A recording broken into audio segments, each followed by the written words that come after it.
નમસ્કાર મિત્રો, ઓનલી યોજના યુટ્યુબ ચેનલમાં આપ સૌ મિત્રોનું સ્વાગત છે। આજે તારીખ 4 ઓગસ્ટ 2025 આજના મહત્વના હવામાન સમાચાર જાણીશું, જેમાં ગુજરાતમાં આગામી સમયમાં કેવો વરસાદ પડશે, બંગાળની ખાડીમાં મજબૂત લો પ્રેશર સિસ્ટમ બનશે તો કઈ દિશામાંથી આગળ વધશે, ક્યારે ગુજરાત સુધી પહોંચશે અને અત્યારે ખેડૂતોએ શું કરવું તેની ખાસ અપડેટ જોવાની છે। ચેનલમાં નવા હોય તો સબસ્ક્રાઇબ કરી લેજો।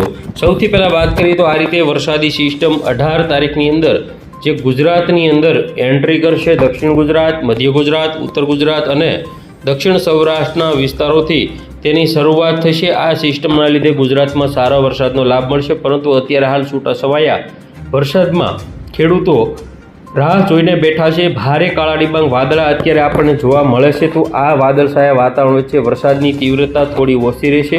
ખેડૂતોએ પિયત આપી દેવું જોઈએ। 12 તારીખ સુધી વરસાદની તીવ્રતા ઓછી રહેશે। 12-13 તારીખથી સિસ્ટમની અસર, અરબ સાગરના ભેજવાળા પવનોના લીધે રેડા ઝાપટાનું પ્રમાણ 14-15-16 તારીખમાં વચ્ચે 17-18 તારીખથી કાયદેસર વરસાદનો રાઉન્ડ ચાલુ થઈ શકે છે। તો જોઈએ અત્યારની આજની બપોરની લેટેસ્ટ અપડેટ। તો જોઈએ હવે આગામી સમયમાં આજના બપોરના સમયગાળાની અપડેટ। બપોરના 3 થી 5ના સમયગાળા દરમિયાન પણ ગુજરાતના ઘણા બધા વિસ્તારોમાં વરસાદની સંભાવના છે, જેમાં 3 વાગ્યાના સમયગાળા દરમિયાન આજે દ્વારકા પંથક, સલાયા, જામનગર, ભાણવડ અને પોરબંદર પંથકમાં રેડા ઝાપટા જોવા મળશે। સાથે સાથે કેશોદ, વિસાવદર, વેરાવળ, તુલસીશ્યામ, રાજુલા, તળાજા આજુબાજુના 1-2 સ્થળો હોય, સાવરકુંડલા સાઈડના વિસ્તારો હોય, પાલીતાણા પંથકના વિસ્તારો હોય કે મહુવા પંથકના કોઈ વિસ્તારો હોય કે જેમાં રેડા ઝાપટા રહેશે, પરંતુ ગઈકાલ કરતાં થોડી તીવ્રતા ઓછી રહેશે।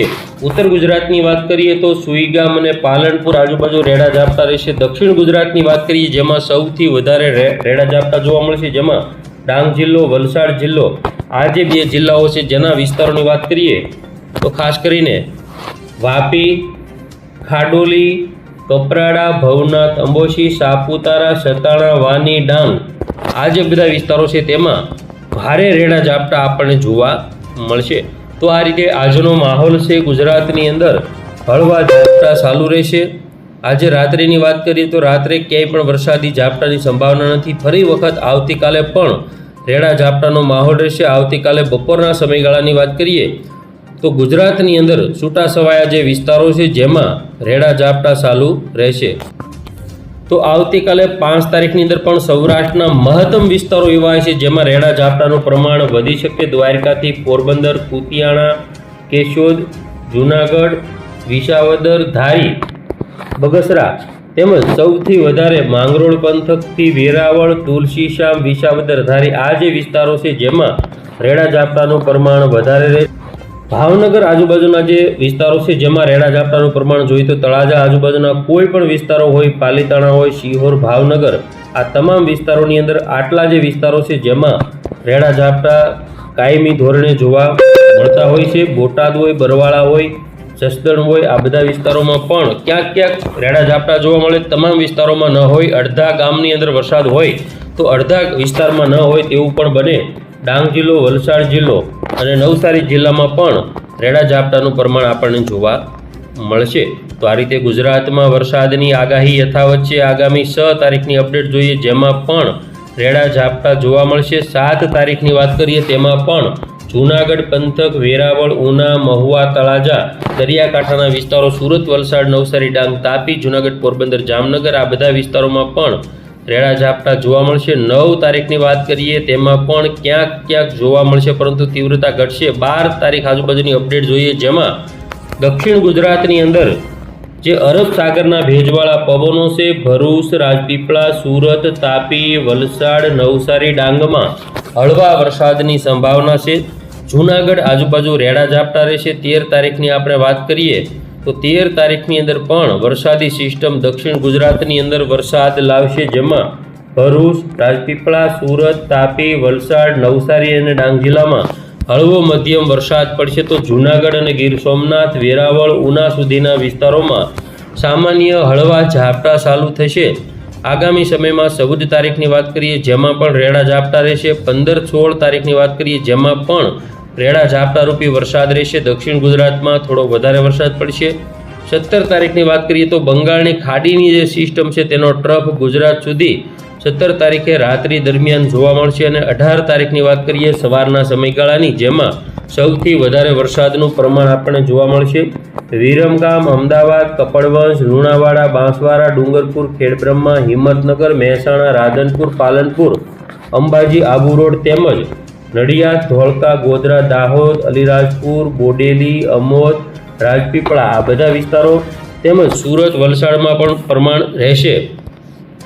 સાથે સાથે આજે બપોર પછીનો જે સમયગાળો છે જેની વાત કરીએ તો બપોર પછીના સમયગાળામાં ખાસ કરીને રાધનપુર, મહેસાણા, હિંમતનગર, ડુંગરપુર, ખેડબ્રહ્મા, પાલનપુર તેમજ થરાદ, ધાનેરા અને આબુ રોડ પંથકમાં પણ વરસાદની સંભાવના છે।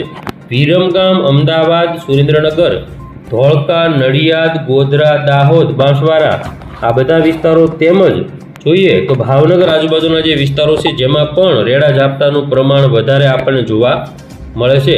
તેમાં 17-18 તારીખમાં વરસાદની શરૂઆત થશે। ભાવનગર, અલંગ, તળાજા, મહુવા, ભરૂચ, રાજપીપળા, સુરત, તાપી, વલસાડ, નવસારી, ડાંગ આ બધા વિસ્તારોમાં 18 તારીખથી ભારે વરસાદની રમઝટ બોલશે। બંગાળની ખાડીની મેઘ સવારી ગુજરાતને ધમરોળશે।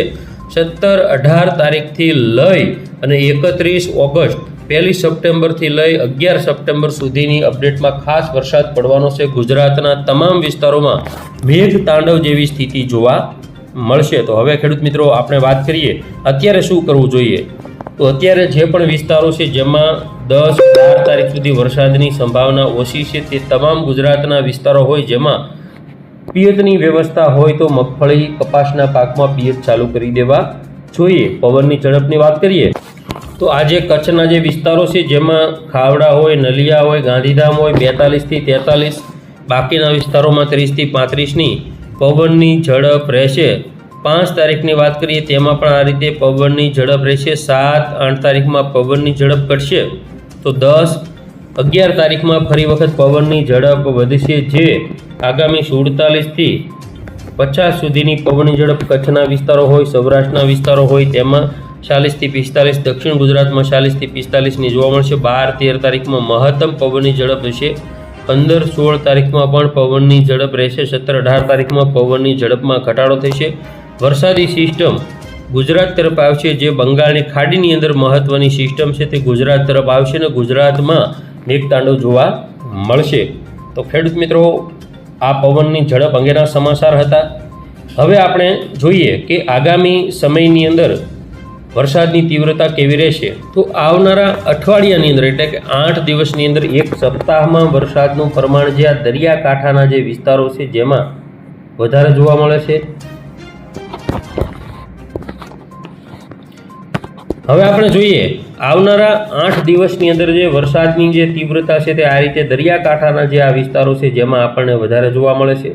સાથે સાથે ઉત્તર ગુજરાત, પૂર્વ ગુજરાત સાઈડના વિસ્તારો એટલે કે જે વિસ્તારો બંગાળની ખાડીની નજીકથી પહેલાં આવતા હોય તે તમામ વિસ્તારોમાં ભારે વરસાદનું પ્રમાણ અઠવાડિયામાં જોવા મળશે, જેમાં સુરત, વલસાડથી દાહોદ, ગોધરા હોય આ બધા વિસ્તારો હોય। ઓછા વરસાદની વાત કરીએ તો કચ્છના વિસ્તારો હોય, સુરેન્દ્રનગર, મોરબી, ભાવનગર, બોટાદના કેટલાક વિસ્તારો કે જેમાં વરસાદની તીવ્રતા હજુ 8 દિવસ સુધી ઓછી રહેશે। તો ખેડૂત મિત્રો આ હતા આજના મહત્ત્વના હવામાન